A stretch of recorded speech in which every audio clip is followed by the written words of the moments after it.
Tata rule Britain. अगर one की महारानी के पास कोहिनूर है तो क्या हुआ, हमारे पास जगुआर और लैंड रोवर दोनों हैं। ये थी अखबार की हेडलाइन जब टाटा ने जगुआर और लैंड रोवर को खरीद लिया था 2.7 बिलियन 9,200 करोड़ रुपए में। ये कोई नॉर्मल बिजनेस ट्रांजैक्शन नहीं था, ये भारतीयों के लिए गर्व की बात थी और इंटरनेशनल मार्केट में एक बहुत बड़ा धमाका। फोर्ड जो दुनिया की सेकंड लार्जेस्ट कार मेकर है, वो जगुआर लैंड रोवर को प्रॉफिट में नहीं ला पाई, पर रतन टाटा ने कैसे प्रॉफिट में लाके दिखाया उसको। फोर्ड जिसने कभी टाटा का अपमान किया था, टाटा ने वही चीज वापस खरीद के कैसे बदला लिया। और कोई फालतू कहानी नहीं सुनाऊंगा, बिजनेस कोच का चैनल है, तारीख की बात करेंगे, फैक्ट की बात करेंगे, बंदों की बात करेंगे। ये केस स्टडी हर उस भारतीय के लिए है जिसको टाटा से प्यार है। ये हर उस बिजनेसमैन और बिजनेस के स्टूडेंट के लिए है जो ये जानना चाहता है कि यार लॉस में चीजें आती कैसे है और लॉस में आती है तो उसको फिर प्रॉफिट में लेके कैसे जाते हैं। ये केस स्टडी आपको सिखाएगी कि कैसे अपने एम्प्लॉय का और आसपास के लोगों का दिल जीता जाता है। ये कहानी है टाटा की, ये कहानी है देश की, और ये कहानी है एक सपने की और सम्मान की। अगर आपको सुननी है तो ये कहानी पूरी सुनना, बीच में छोड़ के मत जाना, कहानी का अपमान हो जाएगा। जाना है तो अभी निकलो। तो जनता जनार्दन की जय बोल के करते हैं वीडियो की शुरुआत।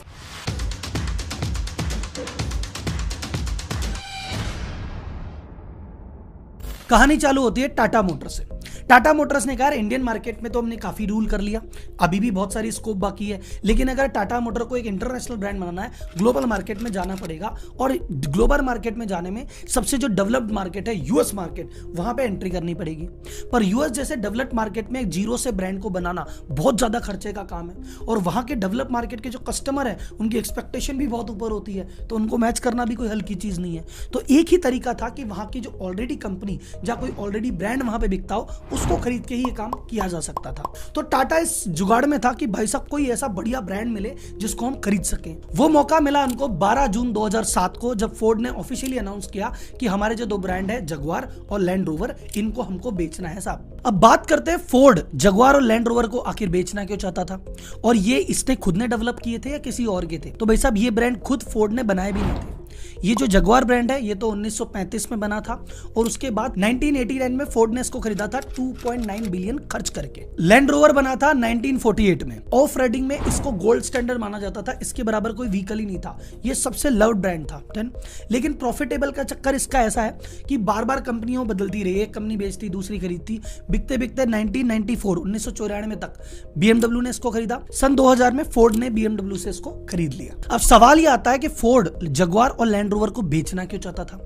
फोर्ड का जो खुद का मेन कार बनाने का बिजनेस है यूएस में, वही घाटे में चलने लग गया। 2006 में इसको 12.6 बिलियन, जो कि लगभग होता है 1 लाख करोड़ का घाटा हुआ।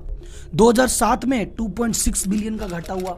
तो फोर्ड ने कहा भैया पहले अपना जो मेन काम यूएस में है, जिसके भरोसे जाने जाते हैं, उसको तो संभाल लें। ये दो ब्रांड के चक्कर में भाई साहब डिस्ट्रैक्शन हो रहा है, तो इन दोनों ब्रांड को निकालो, कुछ थोड़े बहुत पैसे जनरेट करो और अपने मेन धंधे पे फोकस करो। इसलिए इन दोनों ब्रांड को वो निकालना चाहता था। अब लैंड रोवर के बारे में जैसे मैंने बताया, ये तो आइकॉनिक ब्रांड था, हमेशा प्रॉफिटेबल रहा, गोल्ड स्टैंडर्ड रहा, इसने हमेशा प्रॉफिट कमाया। जगुआर की किस्मत हमेशा खराब रही, जगुआर ने किसी को प्रॉफिट कमा के दिया ही नहीं। फोर्ड ने भी जगुआर में जबरदस्त घाटा खाया।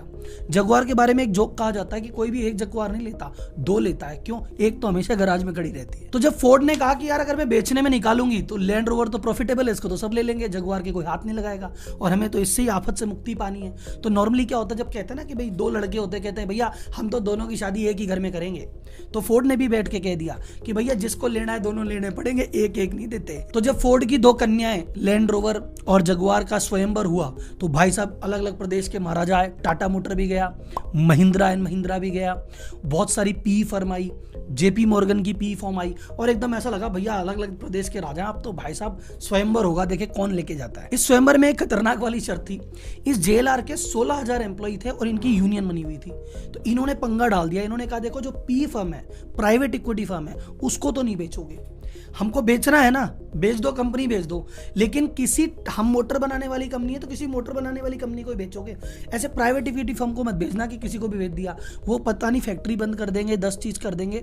तो उन्होंने पंगा डाल दिया। तो जैसे ये शर्त रखी, जितने भी प्राइवेट इक्विटी फंड वाले आए थे उनको तो भैया उन राजकुमारों को वापस लौटना पड़ा कि ये कन्या तो नहीं आ रही हाथ। महिंद्रा एंड महिंद्रा ने शुरुआत में बोली लगाई, पर जैसे ही बोली का लेवल बढ़ा, आनंद भाई बोले भाई साहब टाटा जी से क्या भिड़ना, घर के ही आदमी है, वो भी चले गए। और फाइनली फोर्ड ने भी कहा कि जितने भी कैंडिडेट आए हैं उनमें जो सबसे एलिजिबल कैंडिडेट है, जो हमारे शर्तों को आसानी से मान लेगा, जो हमारे एम्प्लॉय को भी खुश रखेगा, जिस पे भरोसा किया जा सकता है, वो है टाटा। तो जो टाटा का ट्रस्ट है और जो टाटा का रेस्पेक्ट है इंडिया में नहीं पूरे वर्ल्ड में है भाई साहब। तो जब फोर्ड ने कहा भैया हम तो टाटा मोटर्स को बेचेंगे, तो टाटा मोटर्स तो ऑब्वियसली खुश था, एम्प्लॉयज भी खुश हो गए कि हाँ हाँ ये बढ़िया डिसीजन है।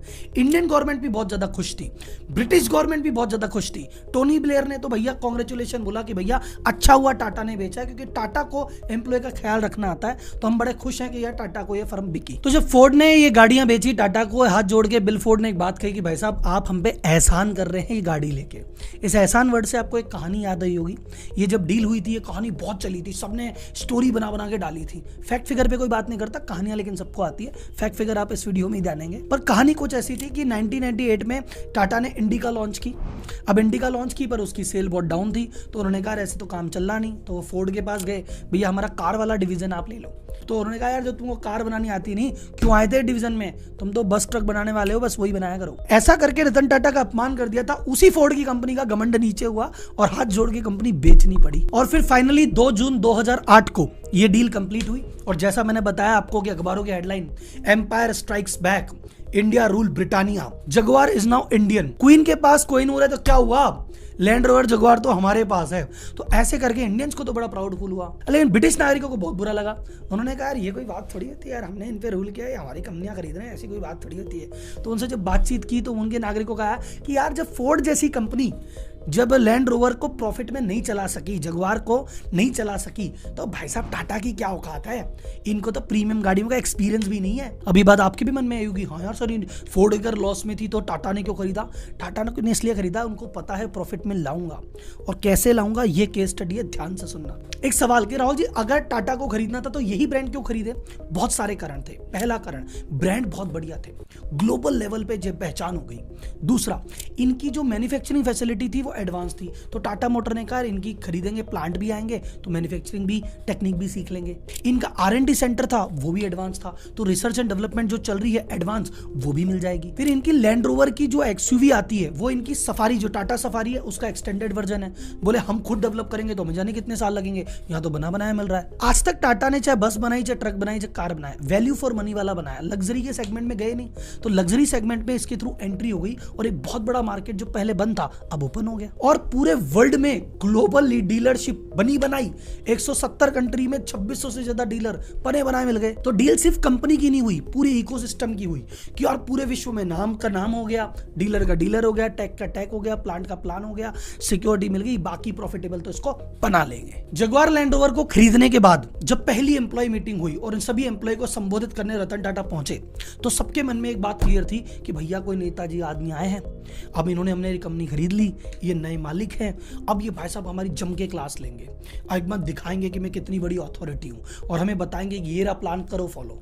रतन टाटा जी अलग ही आदमी, उन्होंने ऐसा कुछ किया ही नहीं। उन्होंने कहा कोई बात नहीं सर, आपकी कंपनी है, आपको अच्छी चलानी आती है, हम आपके मालिक नए हैं तो क्या हुआ, ऐसा नहीं कि हम अपना रोल चलाएंगे, आप और हम मिलके कंपनी चलाएंगे। ऐसा करके एम्प्लॉय का विश्वास जीत लिया। सेकंड चीज, टाटा शॉप फ्लोर पे कभी कभी घूमते घूमते रतन जी खुद चले जाते थे, तो एम्प्लॉय शॉक हो जाते, अरे यार मालिक आ गया, मालिक आ गया। उनके लिए बहुत बड़ी बात थी, क्योंकि फोर्ड का कोई डायरेक्टर कभी आज तक शॉप फ्लोर पे आया नहीं, तो बड़े लोग हैं। रतन टाटा ने कहा नहीं यार मैं शॉप फ्लोर पे चक्कर लगाऊंगा, एम्प्लॉय का ट्रस्ट दोबारा जीता। फिर उन्होंने सोचा एक नया CEO को इंडियन को लाके हमारे सर पे बैठाएंगे। उन्होंने कहा नहीं, इस कंपनी के जो ऑलरेडी CEO थे डेविड स्मिथ, उनको कहा नहीं CEO आप ही रहोगे, आपको 25 साल फोर्ड का, जगुआर का, दोनों का एक्सपीरियंस है, आप हो, आप ही संभालो साहब। तो उससे ये आदमी ये ऐसा है कि दादागिरी करने वाला नहीं है, साथ में काम करने वाला आदमी है। इसके बाद चीजें बहुत ज्यादा स्मूथ तरीके से वर्क करने नहीं लगी, क्योंकि ये डील कब हुई थी याद है आपको, जून 2008 में, और उसके 2-3 महीने बाद क्या हो गया, सितंबर 8 में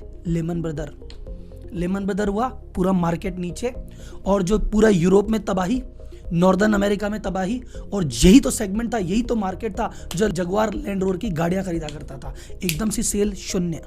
टाटा मोटर जिसका 2008 में प्रॉफिट 2515 करोड़ रुपए था, 2009 में उसका लॉस हो गया 2500 करोड़ का, 5000 करोड़ का लॉस एक साल में। टाटा को अपने इनिशियल बजट के अलावा 4500 करोड़ अलग से खर्च करने पड़े सिर्फ खर्चे निकालने के लिए। ये पैसा लेने के लिए जब भाई साहब ब्रिटिश बैंक के पास गए या यूरोपियन बैंक के पास गए, पहली बात तो उनकी ठन गोपाल हो रखी थी 2008 के चक्कर में। फिर थोड़ा बहुत जो पैसा भी देना चालू किया, पैसा देने के लिए कंडीशन रखी, बोले नहीं हम इसमें डायरेक्टर भी बनेंगे, हम फलाना भी करेंगे, हम ढीमका भी करेंगे। टाटा ने कहा यार नखरे ज्यादा कर रहे हैं। टाटा ने कहा रहने दो, हम तो इंडियन बैंक से ही ले लेंगे। तो इंडियन बैंक का एक कंसोर्टियम बना, एसबीआई ने उसको लीड किया और उस बैंक ने मिलकर 500 मिलियन लगभग 4000 करोड़ रुपए टाटा को दिए पूरे टर्न अराउंड के। तो ऐसा नहीं कि टाटा ने खराब हालत में जगुआर ली और उसको ठीक किया, खराब हालत में ली, उससे भी खराब हालत में आई और फिर उसको ठीक किया। ये टर्न अराउंड करने के लिए सबसे पहले रतन टाटा जी ने किया कि भैया एक मैनेजमेंट कंसल्टेंट एजेंसी को हायर किया। उन्होंने एक जर्मनी की म्यूनिक की एजेंसी थी उसको हायर किया और ग्लोबल लेवल पे केपीएमजी को हायर किया कि भैया हमें आगे का प्लान बताओ, हम कैसे वर्क करें। और उस कंपनी ने उनको 3 स्ट्रेटजी बताई कि देखो नए प्रोडक्ट को डेवलप करो, नए मार्केट को डेवलप करो, कैश मैनेजमेंट करो और कॉस्ट कटिंग करो। तो जितने भी भाई साहब, जितने भी व्यापारी टू सीओ वाले हमारे पार्टिसिपेंट हैं, जिन्होंने व्यापारी टू की क्लास अटेंड की है या एडवांस क्लास अटेंड की है या बूट के में साथ काम करते हैं, याद करो अपन क्या बातें करते हैं कि भाई साहब आपकी कॉस्ट कटिंग जरूरी है। जब रतन टाटा जैसा फिगर कॉस्ट कटिंग के फेवर में है, आप कौन से देश के नेता हो रहे हो, कौन से खेत की मूल्य हो भाई साहब। एक आदमी कहता है सर कंसल्टेंट की क्या जरूरत है, बिजनेस तो आदमी खुद ही कर लेगा। सर जी जिन्होंने बिजनेस 150 साल चलाया, जब कोई प्रॉब्लम आती है, जब वो कंसल्टेंट को हायर करते हैं तो हम कौन से खेत की मूल्य है। तो यहाँ पे एक मैसेज उन लोगों के लिए भी है जो 99 रुपए देने के लिए 100 बार सोचते हैं कि यार देवे के ना देवे। अरे दादा सोचो जरा। कॉस्ट कटिंग में क्या क्या किया, सबसे पहले आया लेबर फ्रंट पे, बैठ के सब लेबर को बैठ के समझाया देखो कंपनी की हालत तुम्हें पता है पहले ही ज्यादा खराब थी और अब तो बहुत ज्यादा खराब हो गई, या तुम बोलो तो मैं तुम्हारे आधे से ज्यादा को अभी निकाल दूं और सब कुछ बंद कर दूं, फैक्ट्रियां, और तुम साथ दो तो अपन कंपनी को प्रॉफिटेबल बना सकते हैं। और लेबर को समझा के कुछ एग्रीमेंट किए जिसपे ये आए। पहला इन्होंने कन्विंस किया कि जो 40 घंटे तुम पर वीक काम करते हो 3 घंटे एक्स्ट्रा काम करना पड़ेगा। पूरी लेबर मान गई, बोले हाँ साहब। फिर उन्होंने कहा कि भाई पे फ्रीज करना पड़ेगा, मैं तुमको सैलरी रेगुलर बेसिस पे नहीं दे पाऊंगा, थोड़ा रुक के देना पड़ेगा, 2 महीने 4 महीने सैलरी रुक के देंगे, टुकड़ों में देंगे। लेबर ने कहा ठीक है भाई साहब। कुछ जो पुराने इनएफिशिएंट लेबर थे, ऐसे 2000 लेबर को नौकरी से हटाया भी गया। कुछ इनएफिशिएंट लोग थे उनको जबरन छुट्टी पे भेजा गया, कईयों को वीआरएस दिया गया। इन सब चीजों को करके टोटल 32% मैन पावर को इन्होंने एडजस्ट किया और टोटल 68 मिलियन पाउंड यानी लगभग 680 करोड़ रुपए की सेविंग अर्जित की। R&D में, रिसर्च एंड डेवलपमेंट में हैवी इन्वेस्टमेंट किया। इंडस्ट्री स्टैंडर्ड है अपने रेवेन्यू का 5% इन्वेस्ट करना चाहिए, टाटा ने 14% इन्वेस्ट किया कि भैया नया ऐसा मॉडल बनाओ जो फ्यूल एफिशिएंट हो, जो चीजें जल्द बिके और कंटेम्परेरी मॉडल के अनुसार हो। तीसरा, नए मार्केट डेवलप किए। ये जितनी भी सेल जगुआर की होती थी वो होती थी नॉर्थ अमेरिका से, मेन अमेरिका से या फिर इनके यूरोपियन मार्केट से। अब वो तो बंद पड़े तो इन्होंने मार्केट डेवलप किया चाइना, इन्होंने डेवलप किया रशिया, इन्होंने डेवलप किया लैटिन अमेरिका।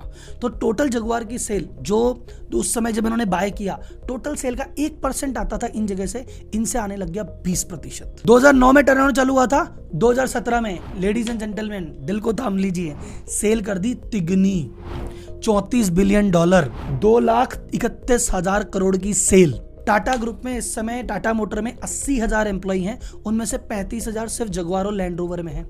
और एक फैक्ट मैं आपको बताना भूल गया, जब टाटा मोटर ने जगुआर लैंड रोवर खरीदी थी, Jaguar land rover Tata motor से भी बड़ी थी। तो कुछ इस प्रकार से टाटा ने लैंड रोवर जगुआर को खरीदा, टर्न अराउंड किया। और इससे जो लेसन हम सीख सकते हैं, लेसन नंबर 1, आपको अपने एम्प्लॉय का दिल जीतना पड़ेगा। डंडे देके, स्ट्रिक्टनेस करके, अपना नेता बन के कुछ नहीं होता। जब दिल से दिल मिल जाएंगे, वो हाथ मिलाएंगे और फिर रिजल्ट आएगा। दूसरी चीज जो आपको सीखनी है कि आपका टैग कितना भी हाई हो, आपकी कॉस्ट हमेशा लो रहनी चाहिए। अगर आपकी कॉस्टिंग लो नहीं है, आप कॉस्ट कटिंग पे ध्यान नहीं दे रहे, आप कितने ही बड़े तुर्रम खाओ, आप बोलो सर मेरा 70% मार्जिन है, तो 71% आने का प्रयास करना चाहिए। 30% की कॉस्ट है तो काट के 29 लेके आओ, 29 से तो 28 लेके आओ। हमेशा जहां 1 रुपया 2 रुपया 1 पैसा मिले, काटने का सदैव प्रयास करो। नए प्रोडक्ट और नए मार्केट की खोज में हमेशा रहो। टाटा मोटर कहता है इंडिया में सब बिक रहा है, सब कुछ ठीक ही तो है, लेकिन अगर ग्लोबल मार्केट में जाना है, खोजा, ढूंढा, काम किया। जगुआर लैंड रोवर मिली, बड़े बड़ी बिकती तो है यूरोप में और अमेरिका में, क्या बेचना, चाइना ढूंढा, रशिया ढूंढा, पूरा मार्केट डेवलप किया। तो हमेशा अपनी सेल बढ़ानी है, या तो नया नया मार्केट डेवलप करो, या नए नए प्रोडक्ट डेवलप करो, या नए नए सेगमेंट में चले जाओ। टाटा वैल्यू फॉर मनी में था, लग्जरी में चला गया। टाटा इंडिया में था, इंडिया से बाहर चला गया। बाहर में एक कॉन्टिनेंट में था, अलग कॉन्टिनेंट पकड़ लिया। तो ये सभी चीजें जो अपन सीख सकते हैं। और बिजनेस कोचिंग या बिजनेस कंसल्टिंग से रिलेटेड अगर आपको चीजें जाननी है तो बहुत सारी केस स्टडी आने वाली है, वहां पे आपको चीजें मिल जाएगी। और ये टाटा सीरीज में मेरा पहला वीडियो नहीं है, इससे पहले 8-10 वीडियो आ चुके हैं। तो अगर आपको टाटा केस स्टडी, बिजनेस, ये चीजें अट्रैक्ट करती है तो अभी मेरे चैनल को सब्सक्राइब करो, उन प्लेलिस्ट पे जाओ, सारी चीजें आपको मिल जाएगी। अगर आपको पूरी वीडियो देखने में इंटरेस्ट है और बिजनेस बिजनेस फाइनेंस के रियल में जानकार हो, जागरूक हो, तो इसको चैनल को सब्सक्राइब करना, नहीं तो फालतू भीड़ बढ़ा के क्या करेंगे। तो जनता जनार्दन को एक बार फिर जय हिंद, धन्यवाद। इस वीडियो को बस एक छोटी सी रिक्वेस्ट है, शेयर बहुत ज्यादा करना, जगह जगह भेजवा देना।